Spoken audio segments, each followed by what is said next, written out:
Painting yellow is hard. And that point got further reconfirmed within this video because I want to make an Invincible custom. There was a lot of crying. I hate painting yellow. I'll never paint yellow ever. And by the end of the video, you'll see why. I've been talking smack for the last year and a half about Invincible customs. So now I gotta put my money where my mouth is and make the best Invincible custom, beating all the ones from all these videos. Let's get started. An issue that I've always had with the Invincible customs, well, first of all, a majority of them, they all look bad.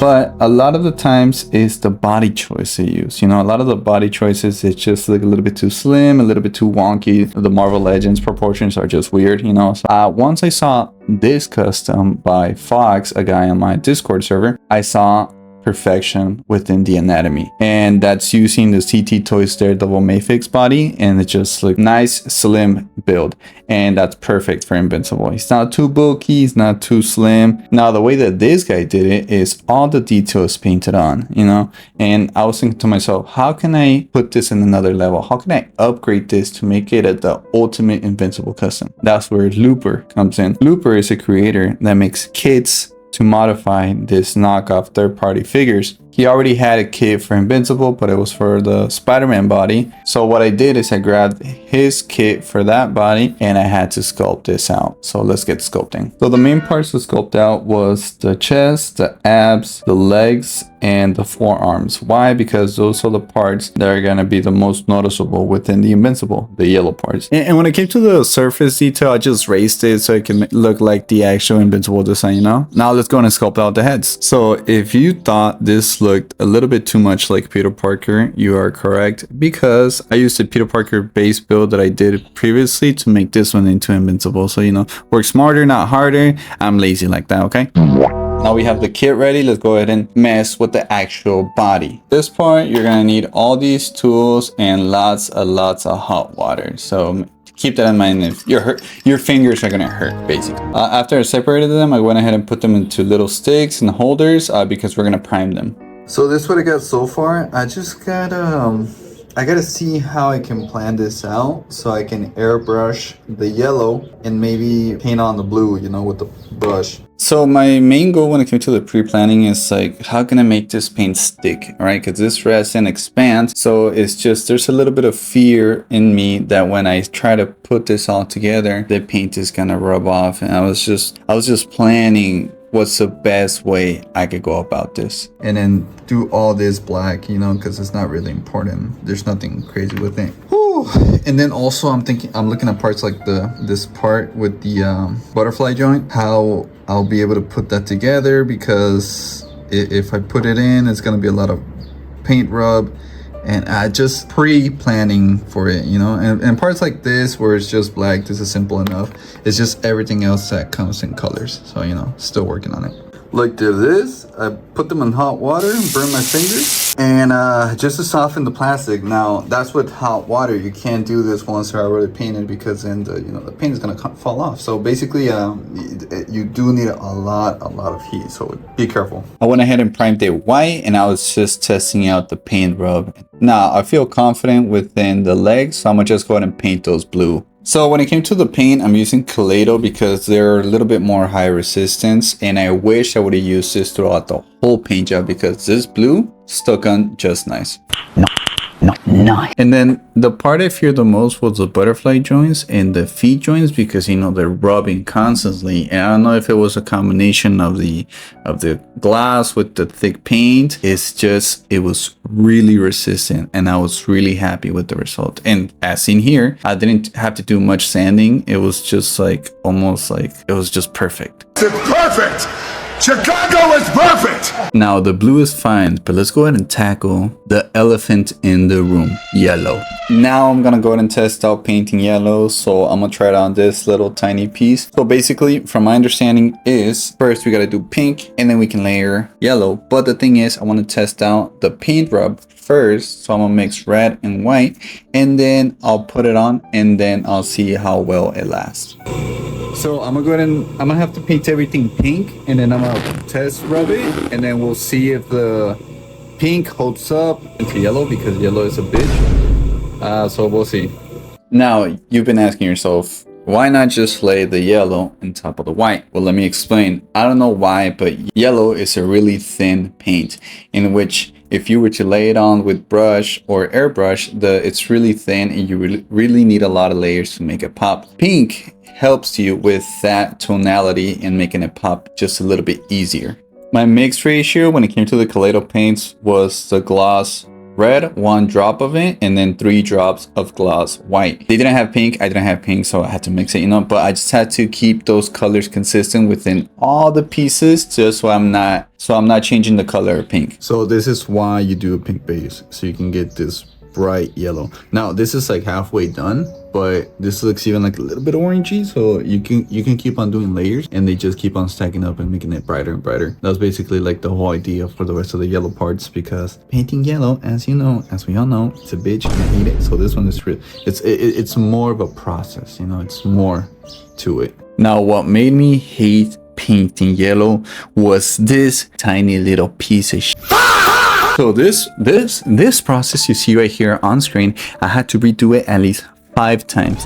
I had to paint it pink, paint it yellow, paint it pink again, because I would wait for it to dry and then it would rub off. So I'm like, why does it keep rubbing off? Then I went ahead and sanded this whole general area slightly because you don't want it to lose the detail. Like I was trying to figure out why it kept on rubbing off. I sanded the top area, the bottom area.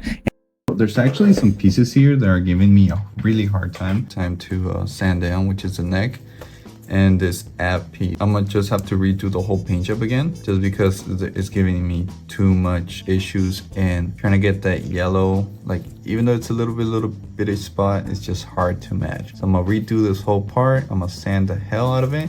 Same thing with this neck, and then we'll do it again. Run it back. Take into account, dude, every time you do a layer of paint, either primer, either pink, or either of yellow, you have to wait within each one a certain period so you can lay the paint on top of it and it doesn't look watery. And take into account at the end, bro, you need to do a hard gloss finish so you know that shit got sealed, and then you start playing with it. And then when you play with it, this fucking happens.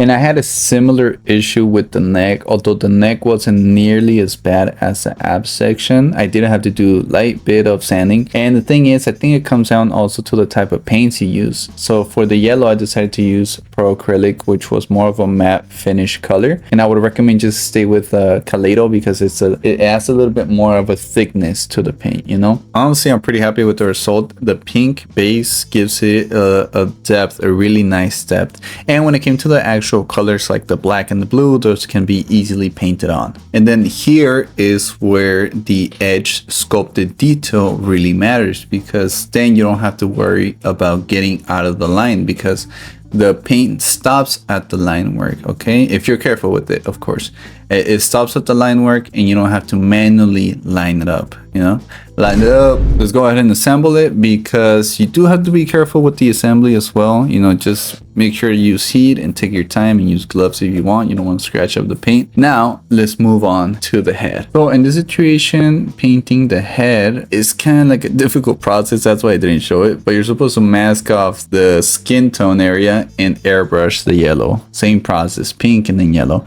And then right here, I'm just adding a little bit of blood to make it pop a little bit better.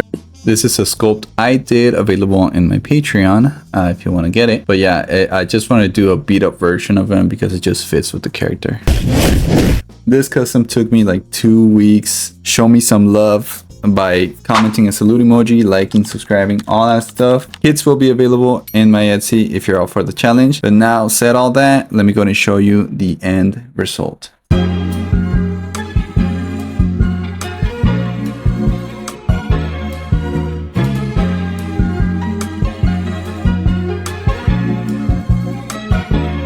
She said, take your time, slow down, slow down, slow down, slow down.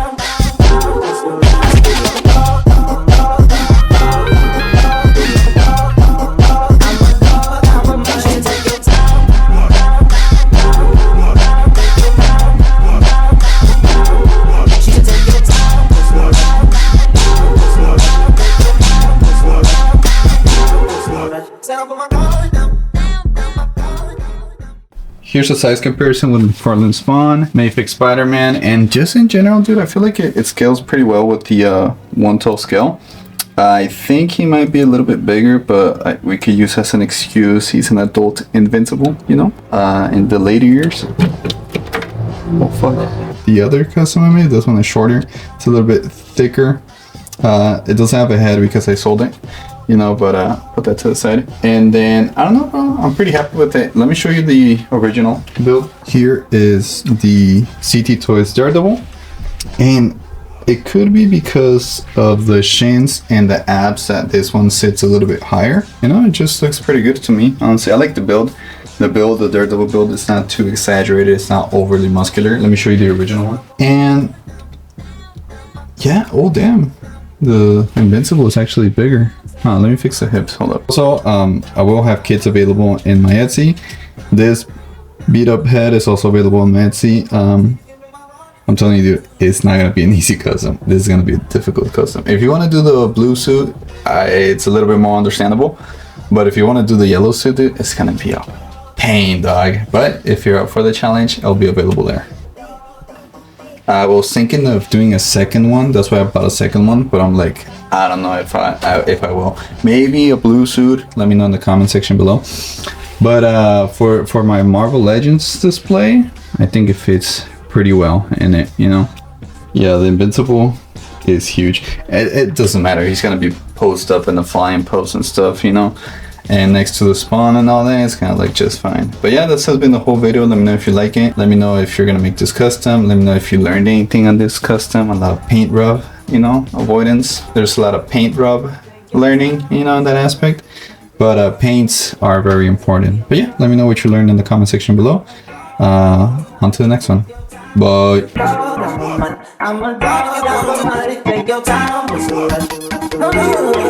said, baby, I'm a dog, I'm a dog, she said, take your time, rush,